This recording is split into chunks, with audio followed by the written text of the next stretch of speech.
నమస్తే welcome to Andhraprabha నేను విద్య దేశంలో రాజకీయాలు జాతీయ స్థాయి పార్టీల నుంచి ప్రాంతీయ పార్టీల వరకు ఆయా ప్రాంతాలను బట్టి రాణిస్తూ ఉంటాయి. ఇందులో ఎక్కువగా వారసత్వ రాజకీయాలే కొనసాగుతున్నాయి.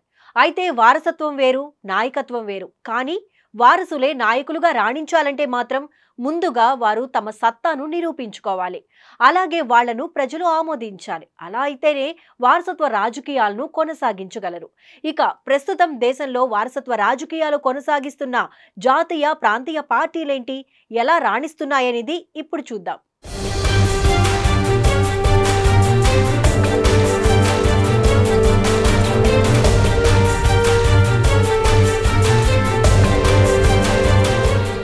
జాతీయ స్థాయి పార్టీల్లో వారసత్వ రాజకీయాలు ఎక్కువగా భారత్లోనే కనిపించడం గమనార్హం. ఇందులో ఫస్ట్ కాంగ్రెస్ పార్టీ గురించి చెప్పుకోవచ్చు. నెహ్రూ నుంచి రాజీవ్ గాంధీ వరకు వారి వారి నాయకత్వాలను కొనసాగిస్తూ అధికారాన్ని చేపట్టారు.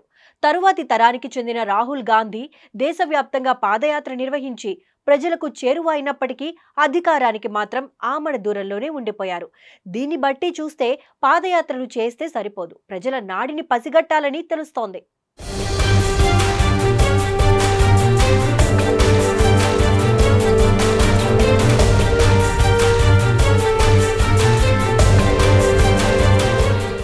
ఇక ప్రాంతీయ పార్టీల విషయానికి వస్తే వీటిలో ముఖ్యంగా ఏపీలోని తెలుగుదేశం పార్టీ 43 ఏళ్ల ప్రస్థానంలో ఎన్నో ఒడిదుడుకులను ఎదుర్కొన్నప్పటికీ నిలదొక్కుని రాణిస్తోంది.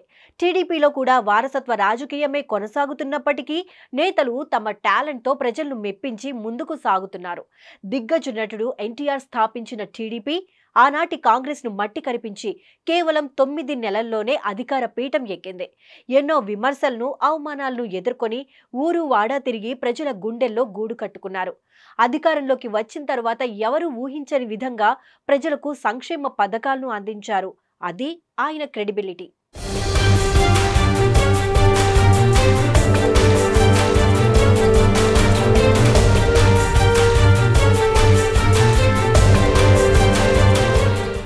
ఎన్టీఆర్ తరువాత రాజకీయ వారసత్వాన్ని కొనసాగిస్తూ చంద్రబాబు రంగ ప్రవేశం చేశారు. మొదట్లో ఎన్నో సవాళ్లను ఎదుర్కొన్న ఆయన ముఖ్యమంత్రిగా పదవి బాధ్యతలను అందుకున్నారు. ప్రభుత్వాన్ని, పార్టీని జనాభిప్రాయాలకు అనుగుణంగా నడిపిస్తూ వచ్చారు. తన విజన్తో రూపొందించిన అనేక అభివృద్ధి కార్యక్రమాలను అమలు చేసి ప్రపంచ స్థాయిలో తనదైన మార్క్ చాటారు చంద్రబాబు. రాజకీయంగా ఆటుపోట్లు వచ్చినప్పటికీ అన్నింటినీ ఎదురొడ్డి 4వ సీఎంగా సత్తా చాటుతున్నారు. మరోవైపు టీడీపీ అధినేతగా పార్టీ కోసం అహర్నిశలు శ్రమిస్తున్నారు.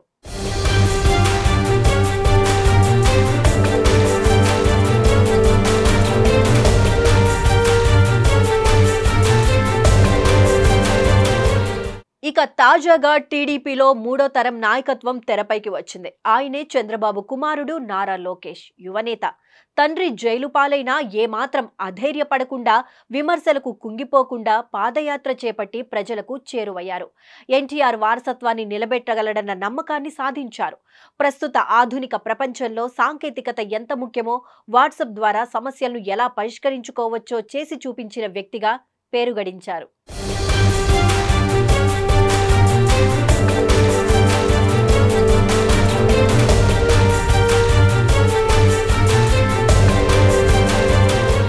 తండ్రి బాటలోనే ఒక్కో అడుగు వేస్తున్న లోకేష్ ఐటీని కేవలం ఉద్యోగాల కోసమే కాదని రోజువారీ జీవితాలను సైతం మారుస్తుందని నిరూపించారు.